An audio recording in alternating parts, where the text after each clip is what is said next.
Hi, everyone, and good evening. Thank you all for being here today. My name is Zeno Temple. I am the founder and president at the Just Us movement. So, thank you all for being here again. We're really excited to have you here today as we are recognizing Black Balloon Day and we're understanding substance use disorder and saving lives and the work that goes behind the scenes. Some of the things that you may not hear on a daily basis. We have two remarkable speakers here today. I've worked personally with them in different aspects and different areas. So I'm really excited for them to be here today.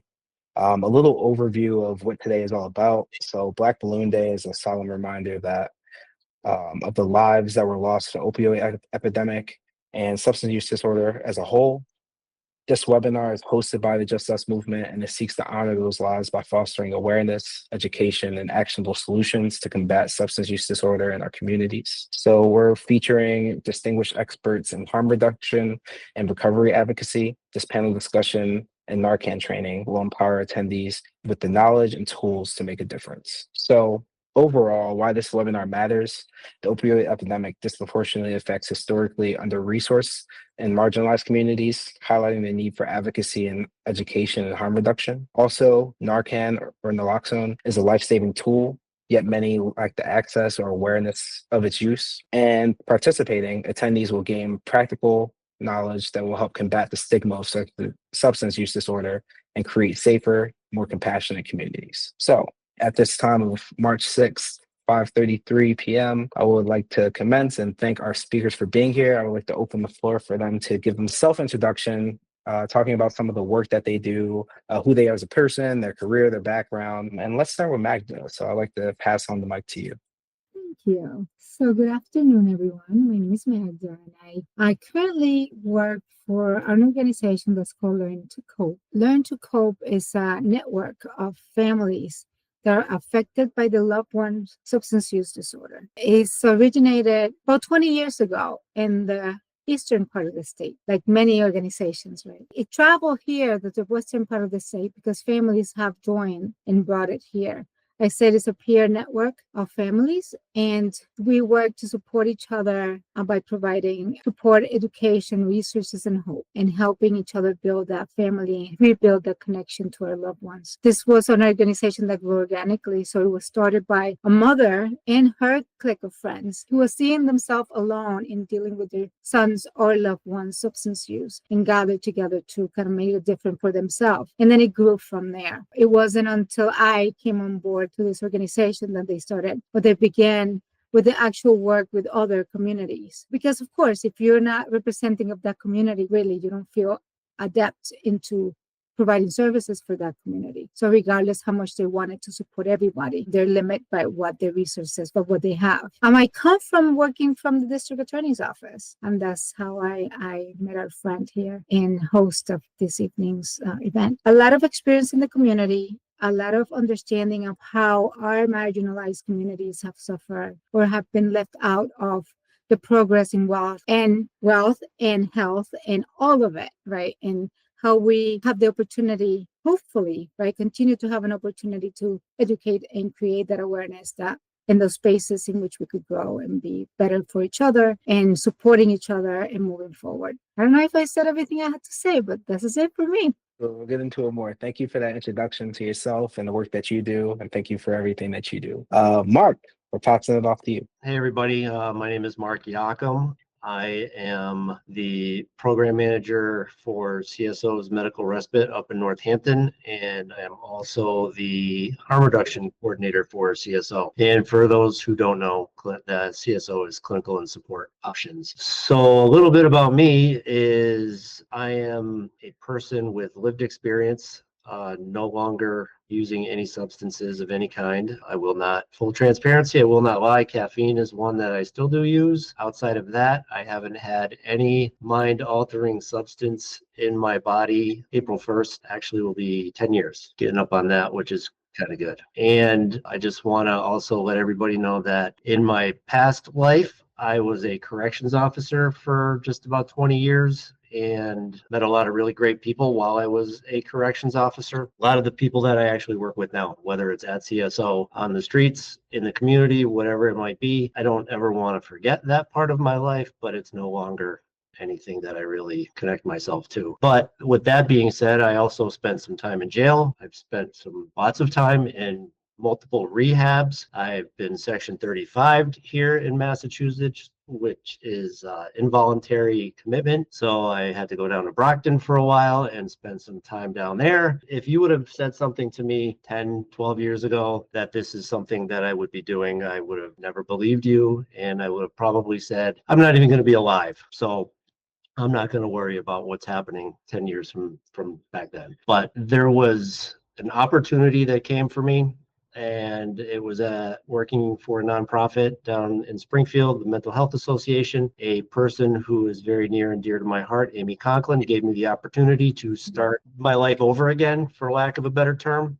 And I got hired by her, and all of a sudden, I think I found my real true calling. Being a person, and I don't like using this term anymore because I just think it's kind of worn out, but being a person in recovery, I know what it's like to have gone through all the things people go through. My drugs of choice were alcohol, cocaine, a couple opioids. Never got to the point of injecting or anything like that, but probably wasn't all that far off, to be honest with you. And one thing that jumped out at me, and I really took this to heart, was when I was down in Brockton, Massachusetts at the Men's Addiction Treatment Center for that Section 35 that I just mentioned. One of the counselors had said to me, "Oh, you just drink." And I was like, "Yeah, man, that's it. I just drink." And he was like, "Oh, and what do you drink till?" I'm like, "I don't know, until 2 o'clock in the morning." He goes, "No, what happens? You drink until what?" And I was like, "Oh, till I pass out." And he goes, "No, you drink until you overdose. That's what you do. When you pass out, your body is shutting." So all of a sudden it clicked with me. I'm like, oh my gosh, I overdose like every single day. But people only think of overdose as opioid related.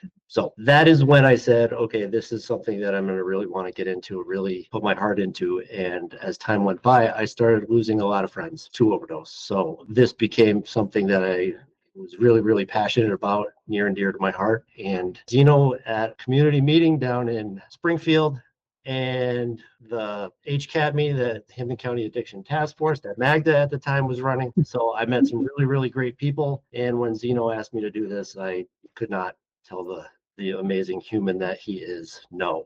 So here I am, and I think that's enough. I could babble on for more, but I won't. So thank you. Trust me, you're going to speak a lot more tonight.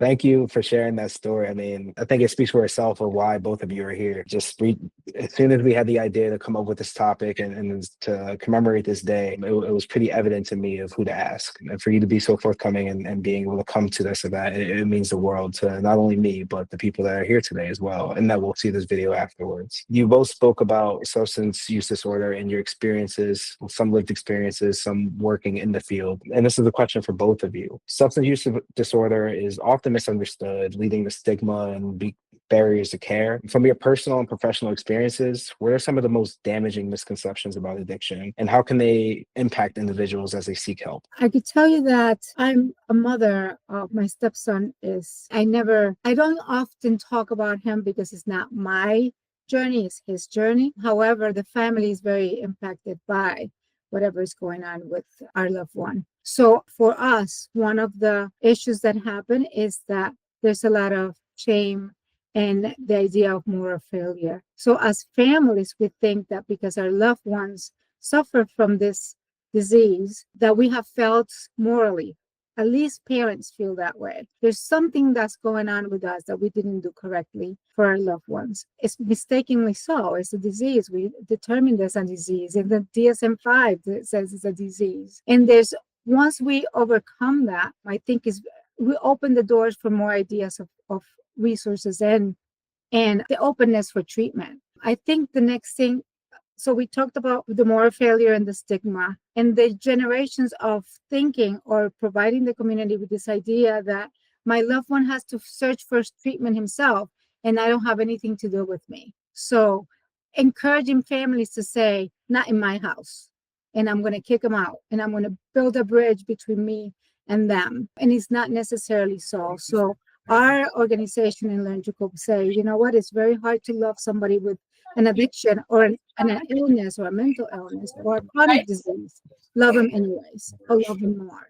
There we are. For me, as I can only speak of my own experiences and how so many people, my family included, would say to me, Why can't you just stop? Just don't do this. Back in the 80s, we had Nancy Reagan telling everybody, just say no. Yeah, that's all well and good. Sounds so simple. And it should be, right?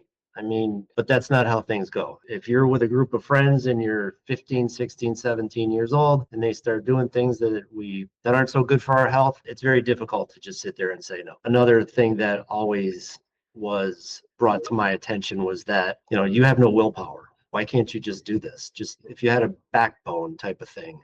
And there's so much more to it. I've tried. If I counted how many times, I bet you it's in the thousands. Oh, I'm all done drinking. I'm not doing this ever again. 5 hours later, you're doing it again, or the next day, you're doing it again. And it's something that, at least when I was growing up, it wasn't something that you talked about openly with your family. You wouldn't sit at the dinner table and be like, so can I ask you guys, mom and dad, did you guys ever do drugs? No, because drugs are bad. People who take drugs are bad. And that's what you were taught. It never was a very normal conversation. And I think that was a big part of it, right? Substance use is normal. You go to the hospital, you go to the doctors, you get prescribed substances. You go to a party, there are substances there. You watch the Super Bowl, there's nothing but alcohol commercials on there, right? Now you got cannabis that's available at dispensaries, you have cannabis commercials. So it's all around. So it is normal. People have been using substances since the caveman days when they found berries and mushrooms that made things happen to them. And they said, oh my gosh, we're going to do this again. So part of it to me is just the fact that we don't normalize it. If we did, I think it would be easier for folks to say, you know what, mom, dad, sister, cousin, hey, Magda, you know what, I've been using like crazy. Think I need some help. Can you help me? Without that,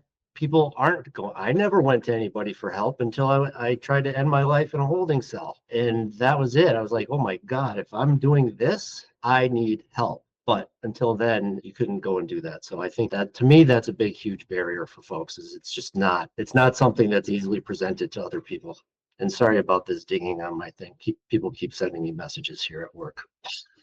Very important, man. Very important, man. Thank you both for sharing that. I mean, you both mentioned, personal connections and personal stories. That I think that's the biggest part of this, right? It touches everyone in one form or fashion. It's an epidemic for a reason. It reaches the broader community, reaches across the nation, it reaches internationally. So the biggest part of, getting the word out there and touching on these subjects is awareness so that people know the normalcy of it, like you spoke about, Mark. And from what I've seen and working directly with Magda hand in hand, some of the interactions that you've had working with communities is the language barriers and the Spanish speaking constituents in our community. For your work, emphasizing that support for Spanish speaking underserved communities or historically under-resourced communities. How does cultural stigma impact access to care, and what can be done to bridge that gap, Magda? I think that's a biggie. We have a set of communities that have advanced into this wellness and access to care much more faster, or with a way that speaks to them rather than the community as a whole. I think that the community the English speaking community, right, feel that simply translating materials into Spanish,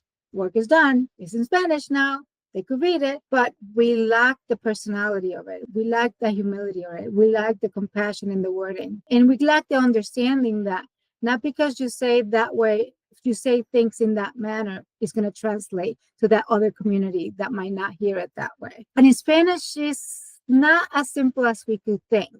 It's not just translated and say it. So we have to do a lot more work into understanding the other community, even if you speak English, right? If you're for a particular neighborhood, for a particular background, for a particular culture, you have to in order to educate people in their health, you have to connect with them some way, somehow. So that's the best effort that you could make. If you can't make connection, that nothing going to happen because he's not speaking to them. So if we're going to talk to people, we're going to talk to people of other languages and other cultures, other people, just include them in the conversation. Don't throw the conversation at them. So at times I feel that we need to take another step into educating and getting people on board with what our intentions are. I like You Just Us, right? Because I see the faces around it and it represents a lot of our communities. We're not a one-sided thing. And I think that's important. That's important for people.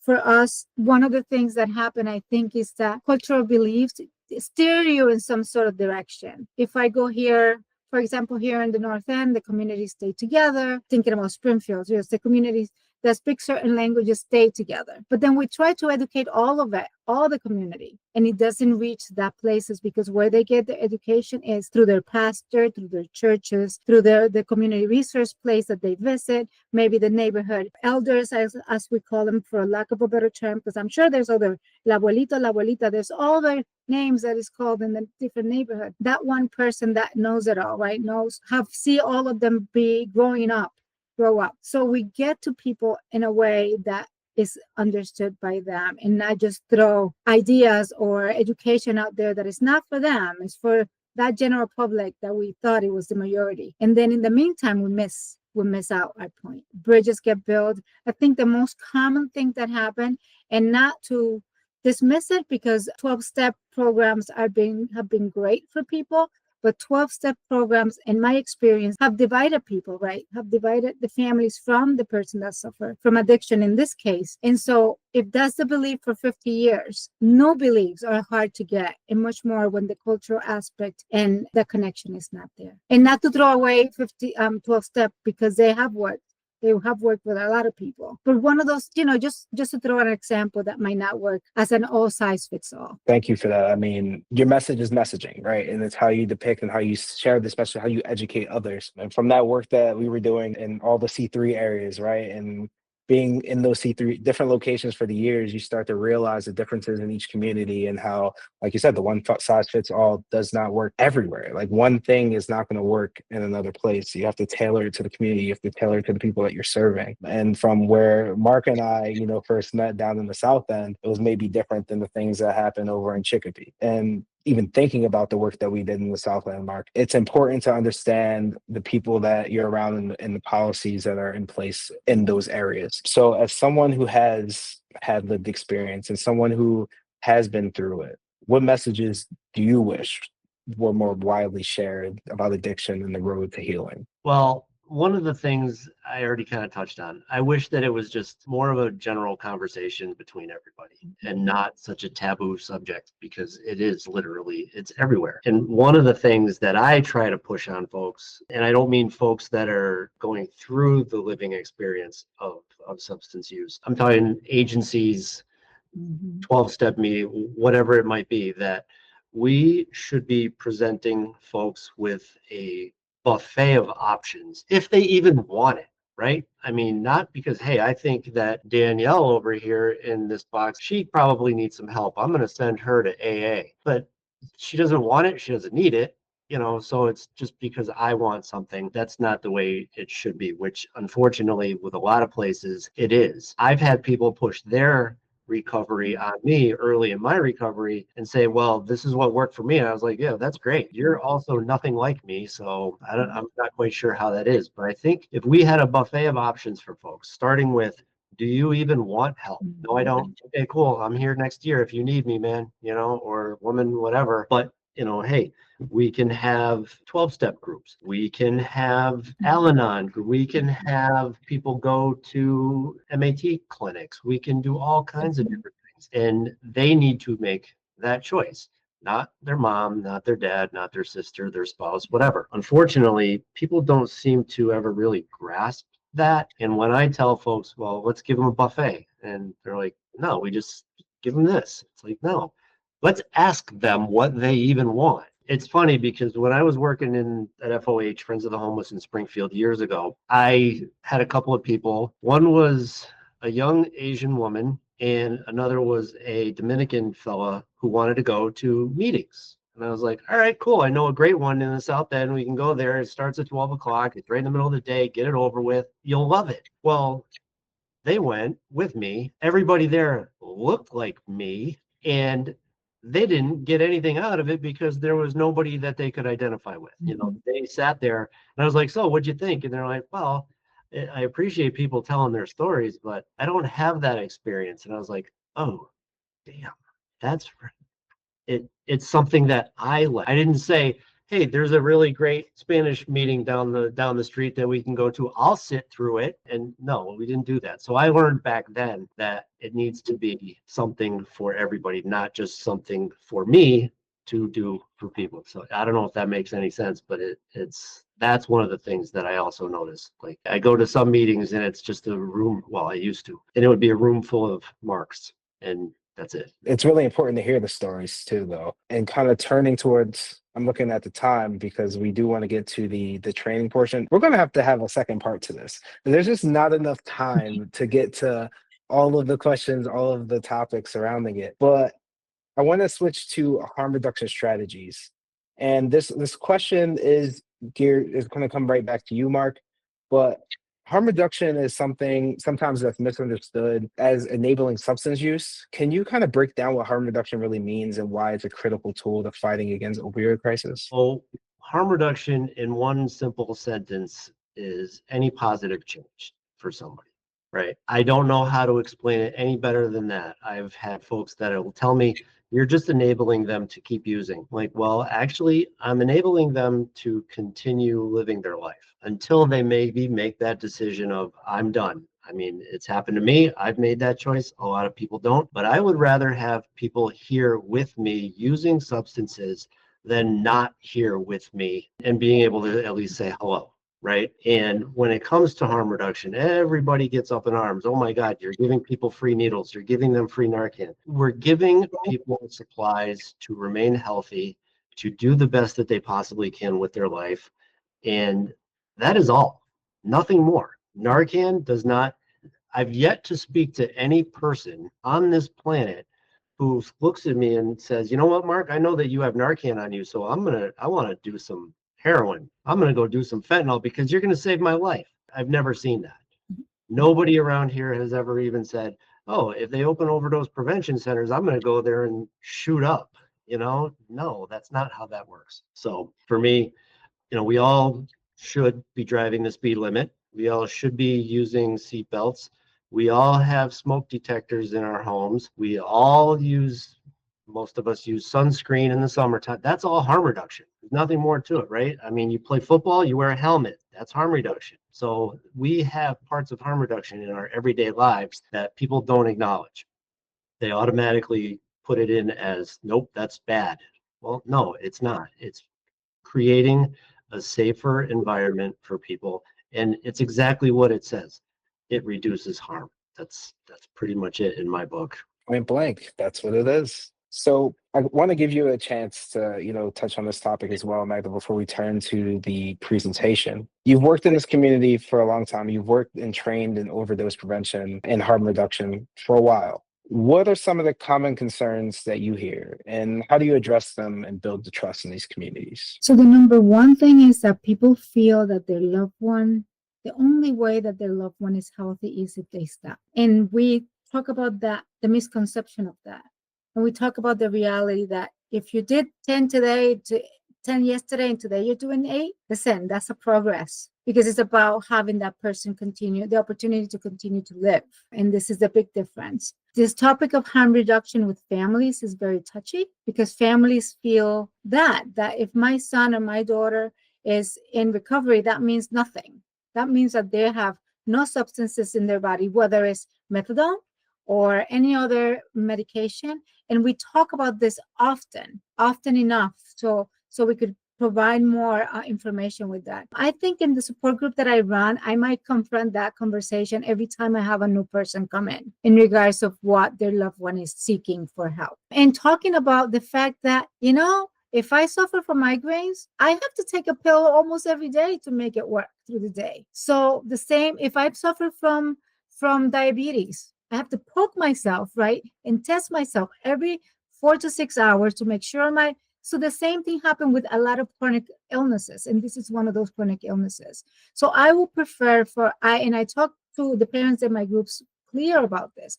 I will think that you will be happier if your child, your loved one, is vested into some sort of therapy that's going to mitigate the harm that this disease creates for them. And if that includes medication, that's what it includes. So those conversations have to be ongoing, and bringing some people on board that could talk on that, because there's still one drug after the other drug. I took one to take another, and that's just false.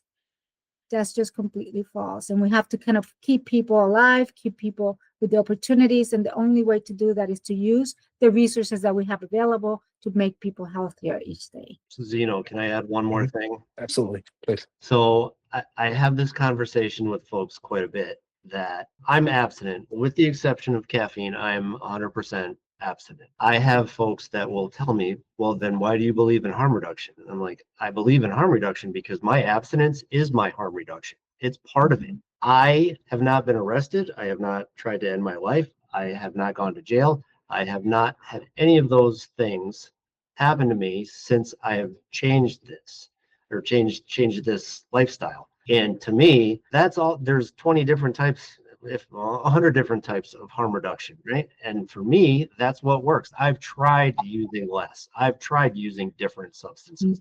It never worked. And when this form of harm reduction is what works for me, it doesn't work for everybody, but this is part of it. So I just want to throw that out there too, that, people always look at, well, you need to be completely abstinent. Well, you might be, and that might be your harm reduction, but you also might not be. You might just be drinking now instead of using cocaine or smoking crack or whatever it might be. So there's, like you said, we could have a 6-part episode on this, I think. And I know people that have been on methadone for years and years, Mm-hmm. or Suboxone for years and years, and live a healthy life, work every day, spend quality time with their families, are productive members of society. So it's just, this is not like, I think we're going to say it over and over again. The disease is not a one size fits all. We could get together and talk about it. There's a behavior, maybe there's some relativity to one another because we're going through some struggles, but the way of getting out of those struggles is not the same for everyone.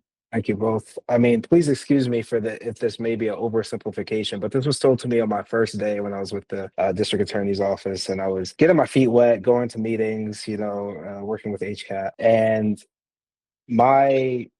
at the time it was I think I'm pretty much a sympathetic person to it all, and I already had a form of reference to it, but it was told to me, imagine there's people out there that can't stop eating chocolate, and you're going and saying stop eating that chocolate. There's people that can't stop eating chocolate, and then you have people out here that are, excuse me for the oversimplification of this, but you have people that are out there experiencing this condition that is changing chemical compositions. This isn't like chocolate, right? And you're saying you're using the same sort of stop doing that, and it's just, it hasn't worked and it won't work if you use that same technique. So using these strategies, going to these meetings, having these type of educational resources, it's something that's needed, and we're working in the right direction. Obviously, we're preaching to the choir, people that are already here, but hopefully these messages and educational tools will reach the communities that are needed.